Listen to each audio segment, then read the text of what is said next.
Good morning students. Last class में अपन ने देखा था इलेक्ट्रोस्कोप और unit of electric charge. Today we discuss properties of electric charge. Here total property of electric charge is four. First is additivity of electric charge. First property है additivity of electric charge. इसको बोलते हैं विद्युत आवेश। विद्युत आवेश की योज्यता।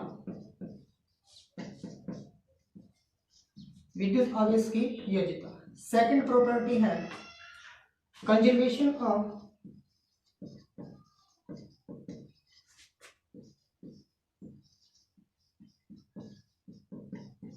Electric charge. विद्युत आवेश का संरक्षण।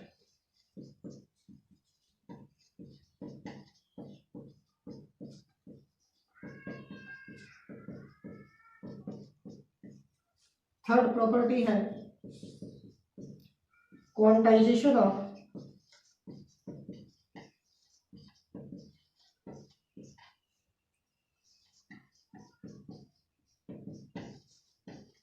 Electric charge. विद्युत आवेश का क्वांटीकरण।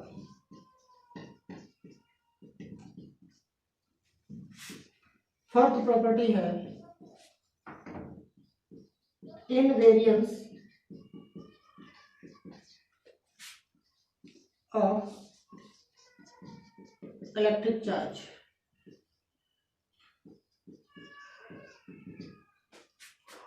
विद्युत आवेश की निश्चितता।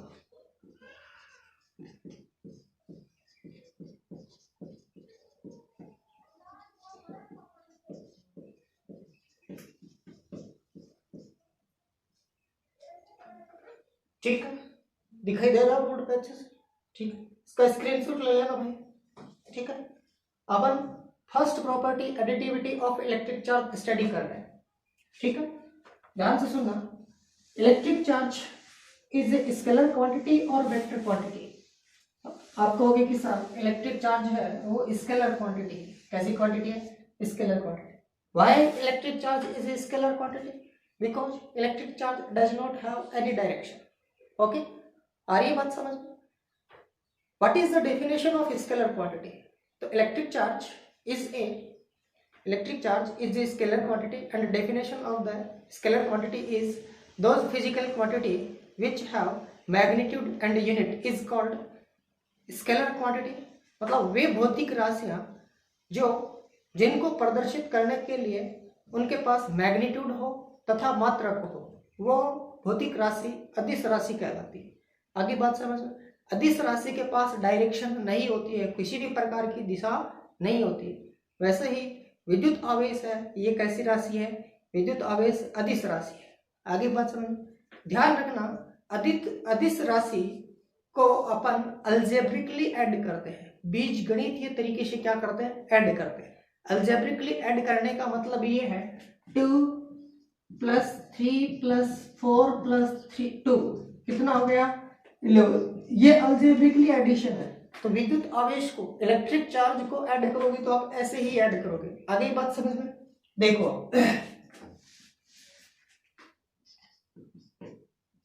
फर्स्ट प्रॉपर्टी है additivity of electric charge.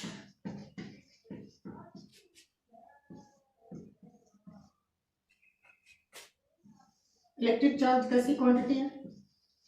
Scalar quantity.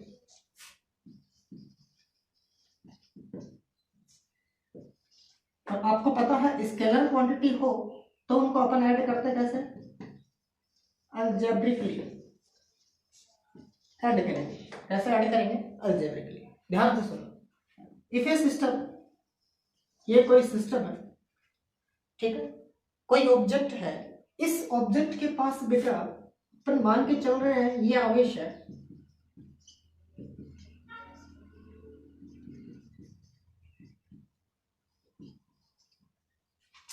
ठीक है, देखो ऑब्जेक्ट है, ऑब्जेक्ट के पास +2q है, +3q चार्ज है, +7q चार्ज है, -2q है, -q है, -3q। अगर आपसे पूछो इस ऑब्जेक्ट के पास टोटल नेट चार्ज कितना है, इस ऑब्जेक्ट में टोटल नेट चार्ज कितना है, आ रही है बात समझ में? कैसे कैलकुलेट करोगे? तो इस ऑब्जेक्ट के अंदर, इस सिस्टम के अंदर जितना भी चार्ज है उसको आप कैसे ऐड करोगे? अलजेब्रिकली ऐड करोगे। व्हाई? तो आप कहोगे कि सर ये चार्ज है, और चार्ज कैसी क्वांटिटी है सर? चार्ज स्केलर क्वांटिटी है, और सर हम स्केलर क्वांटिटी को सर हम अलजेब्रिकली ऐड करते हैं। तो ऐड करो, +2q देखो, ठीक है, +3q, +7q, -2q,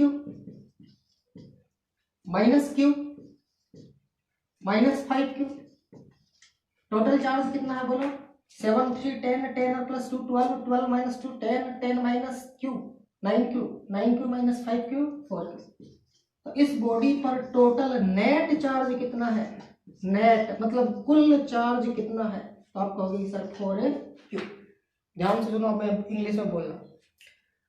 if a system contains 2 or more than a 2 charge, 2 or more than a 2 charge, then the total charge on the object is obtained by doing algebraic sum। आ रही है बात समझ में? ये होती है बेटा additivity property of electric charge. अगर कोई सिस्टम 2 या 2 से ज्यादा चार्ज रखे तो उस चार्ज को अपन, उस सिस्टम के टोटल चार्ज को कैलकुलेट करने के लिए अपन उसका अलजेब्रिकली सम करते हैं। और अलजेब्रिकली सम इस वजह से करते हैं क्योंकि इलेक्ट्रिक चार्ज विद्युत आवेश कैसी क्वांटिटी है? अदिश राशि है, स्केलर क्वांटिटी है। आगे क्या बात समझ में? यस और नो? समझ आया कि नहीं आया बोलो? समझ आ गया? तो आगे देखो, चलो इसको मैं और अच्छे से समझाता हूँ थोड़ा सा। पर ऐसा देखते हैं कि भाई ये एक सिस्टम है, ठीक है,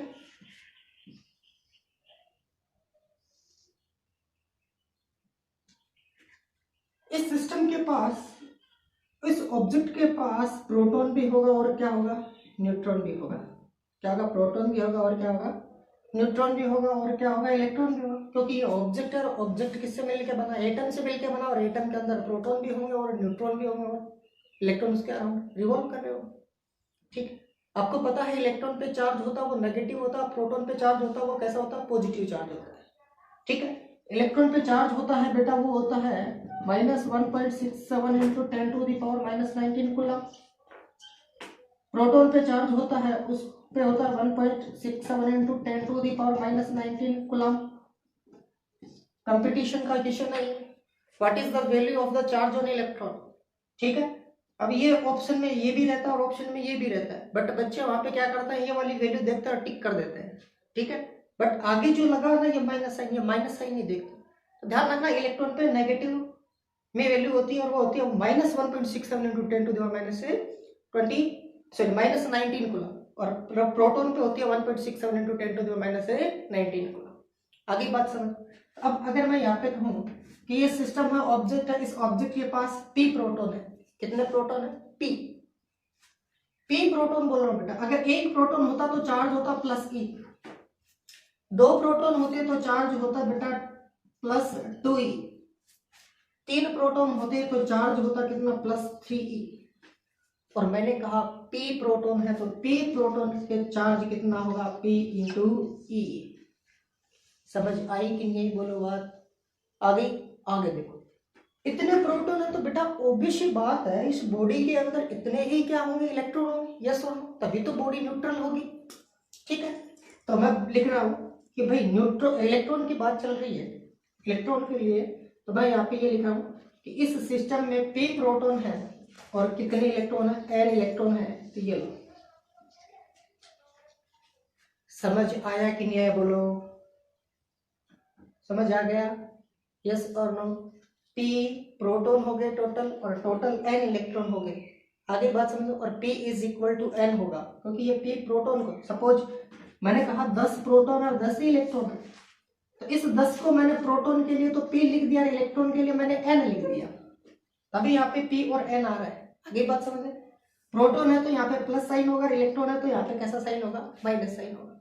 टोटल चार्ज कितना हो गया इस बॉडी पे? इस बॉडी पे अगर नेट चार्ज की बात करोगे तो कितना होगा बेटा? इस sir P into E plus, भाई ये तो प्रोटॉन का चार्ज हो गया, अब इलेक्ट्रॉन का चार्ज और जोड़ दो, माइनस एन इंटू ई। आगे बस अब इसको ऐड करोगे तो P into E plus minus हो गया माइनस एन इंटू ई कॉमन ले लो, इलेक्ट्रॉन आती है आप ये लगा दो, इलेक्ट्रॉन का चार्ज के बराबर है, यहाँ से P माइनस एन इंटू ई। आगे बात समझ लो, तो ये क्या हो गया? Net charge. इफ यदि P की वैल्यू बेटा ज्यादा है, P क्या है? ग्रेटर देन है किससे? N से, तो बॉडी कैसी चार्ज होगी? पॉजिटिव चार्ज होगी, तो बॉडी होगी पॉजिटिवली चार्ज। मैंने कहा अगर P 10 है, N P तो है 10 और N है आपका 8, तो आप लिखोगे 10 माइनस 8 मतलब 2, ठीक है, मतलब 2 इलेक्ट्रॉन की कमी होगी बॉडी के पास, मतलब 2 पॉजिटिव चार्ज होंगे। सेकंड केस क्या होगा? N ग्रेटर देन P, अगर N ग्रेटर देन P होगा तब बॉडी होगी नेगेटिवली चार्ज। इसमें तो आप कहोगे कि बॉडी पॉजिटिव चार्ज है, इस कंडीशन में कहोगे बॉडी नेगेटिव चार्ज है। और जब बॉडी पॉजिटिव चार्ज होती है तब इलेक्ट्रॉन की डेफिशिएंसी होती है। क्या होती है? डेफिशिएंसी, इलेक्ट्रॉन की कमी होती है। और जब बॉडी नेगेटिवली चार्ज होती है तब इलेक्ट्रॉन क्या होता है? एक्सेस होता है। क्या होता है? एक्सेस, इलेक्ट्रॉन क्या होता है? ज्यादा होता है। यही है बेटा आपके फर्स्ट प्रॉपर्टी, कौन सी? Additivity of electric charge. If a system contain 2 or more than 2 electric charge, then total charge of the system is obtained by doing algebraic sum। यदि कोई वस्तु या ऑब्जेक्ट 2 या 2 से अधिक आवेश रखता है तो उस वस्तु पर टोटल चार्ज निकालने के लिए अपन उस वस्तु के अंदर जितने भी आवेश है उनका अपन अल्जेब्रिकली सम करते हैं, बीजगणितीय योग करते हैं। आगे बात समझ आया कि नहीं आया? बोलो। सेकंड प्रॉपर्टी देखो,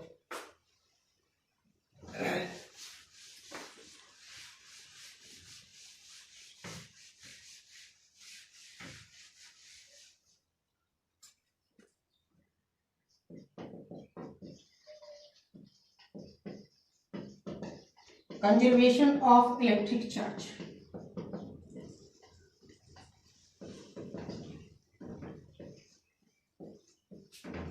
बेटा इसी से रिलेटेड आप एक टॉपिक 10th क्लास के अंदर पढ़ के आए हो क्या? Conservation of energy. Energy neither be created nor be destroyed but we can transfer from one body to other body. यही डेफिनेशन है सिमिलरली किसके लिए? Conservation of electric charge. कैसे? देखो, electrical charge neither be created nor be destroyed but we can transfer from one object to another object. विद्युत आवेश को ना तो उत्पन्न कर सकते हैं ना ही नष्ट कर सकते हैं, अपन एक वस्तु से दूसरे वस्तु में स्थानांतरित कर सकते हैं। समझ आया कि नहीं है? बोलो यस और नो। फिर बोलो क्या? सुनो फिर से। Electric charge neither be created nor be destroyed but we can transfer from one form to one object to another object। विद्युत आवेश को ना तो उत्पन्न कर सकते हैं ना ही नष्ट कर सकते हैं, अपन एक वस्तु से दूसरे वस्तु में क्या कर सकते हैं? ट्रांसफर कर सकते हैं। यस और नो? समझ आया कि नहीं है? बोलो बोलो। डेफिनेशन बेटा वीडियो पॉज करके लिख लेना, वैसे मैंने बोल दिया। देखो, when two objects are charged by rubbing then transfer of electron from one body to other body। ये मैंने आपको स्टार्टिंग से यही बात बताते आ रहा हूं आपको कि जब 2 ऑब्जेक्ट को आप रब करते हो, रगड़ते हो, तो दोनों ऑब्जेक्ट चार्ज होते हैं। एक ऑब्जेक्ट पॉजिटिवली चार्ज होता है और एक ऑब्जेक्ट नेगेटिवली चार्ज होता है। आ रही है बात समझ में? एक ऑब्जेक्ट कैसा चार्ज होगा? पॉजिटिवली। एक ऑब्जेक्ट कैसा चार्ज होगा? नेगेटिवली। ऑब्जेक्ट चार्ज हो रहे हैं बेटा दोनों, बट जब ऑब्जेक्ट चार्ज हो रहे हैं तो उसके लिए रेस्पॉन्सिबल कौन है? प्रोटॉन है या इलेक्ट्रॉन है? तो आप कहोगे कि सर इलेक्ट्रॉन। इलेक्ट्रॉन क्यों है? क्योंकि सर इलेक्ट्रॉन होते हैं वो एटम के आउटर मोस्ट ऑर्बिट में रहते हैं, और उस एटम को अगर हम थोड़ी सी थर्मल एनर्जी दें तो वो इलेक्ट्रॉन एटम को ब्रेक करके एटम से बाहर आ जाएगा, और जैसे ही बाहर आया तो उस एटम पे पॉजिटिव चार्ज आएगा। पॉजिटिव चार्ज आने का मतलब वो ऑब्जेक्ट कैसा चार्ज हो गया? पॉजिटिव चार्ज हो। और वो इलेक्ट्रॉन जिस एटम पे गया वो उस पे इलेक्ट्रॉन एक्सेस हो गया, वो इलेक्ट्रॉन कैसा हो जाएगा? नेगेटिवली चार्ज हो जाएगा, मतलब उस पे इलेक्ट्रॉन क्या होगी? अधिकता होगी। समझ आया कि नहीं आया बोलो, यस और नो। क्या यहाँ पे मैं ये बोल सकता हूँ कि जब ऑब्जेक्ट चार्ज हो रहे हैं तो क्या एक ऑब्जेक्ट इलेक्ट्रॉन को लॉस कर रहा है और दूसरा ऑब्जेक्ट इलेक्ट्रॉन को क्या कर रहा है, गेन कर रहा है, यस और no. When two object are rub with each other then electron transfer from one body to another body, then electron transfer from one body to another body. That means one body lost electron and other body gain electron. That body lost electron have deficiency of electron and that body gain electron have excess of electron. ठीक है, इसका मतलब क्या है, इसका मतलब ये है कि जो बॉडी इलेक्ट्रॉन को लॉस कर रही है, ठीक है, वो क्या है, उसके पास कैसा चार्ज होगा, पॉजिटिव चार्ज होगा, और जो बॉडी इलेक्ट्रॉन को क्या कर रही है, गेन कर रही है, उसके पास कैसा चार्ज होगा, नेगेटिव चार्ज होगा। क्या आपने अपनी मर्जी से क्रिएट किया है क्या उसको, क्या चार्ज क्रिएट हुआ, क्या उत्पन्न हुआ है क्या, नहीं, चार्ज एक बॉडी से दूसरी बॉडी में क्या हुआ है, ट्रांसफर हुआ है। एग्जांपल से समझो, अगर बेटा ये ग्लास रोड है, ऐसी रोड है, ग्लास रोड है, और अगर अपन इस ग्लास रोड को रब करें, भाई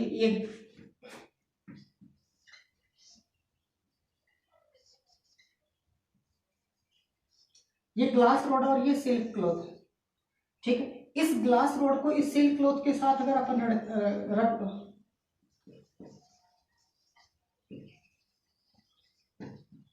ग्लास रोड को अगर आप सिल्क क्लॉथ के साथ रब्ड करोगे तो ग्लास रोड पे पॉजिटिव चार्ज आएगा, टेबल बनाई थी पता हो तो, और इस पर कैसा चार्ज आएगा, नेगेटिव चार्ज आएगा।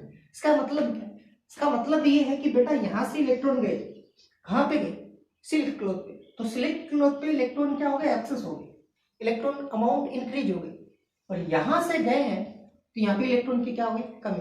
तो इस ग्लास रोड पे तो है डेफिशिएंसी ऑफ इलेक्ट्रॉन और सिल्क क्लॉथ पे क्या है, एक्सेस ऑफ इलेक्ट्रॉन। यहाँ पे इलेक्ट्रॉन अधिक होने से ये तो नेगेटिव चार्ज हो गई, और इस पे इलेक्ट्रॉन की कमी होने से ये क्या हो गई, पॉजिटिव चार्ज हो गई। मेन रिजल्ट क्या है कि यहाँ पे ये ऑब्जेक्ट दोनों चार्ज हुए हैं, दोनों ही क्या हुए हैं, चार्ज, एक तो पॉजिटिव चार्ज हुआ और एक कैसा चार्ज हुआ, नेगेटिव चार्ज हुआ। बट ये दोनों ऑब्जेक्ट चार्ज तो ही है, उसके लिए रेस्पॉन्सिबल कौन है, इलेक्ट्रॉन है। समझ आया कि नहीं है बोलो, समझ आ गया तो वीडियो को लाइक करो, शेयर करो और चैनल को सब्सक्राइब करो। एक बात और बता रहा हूँ बेटा,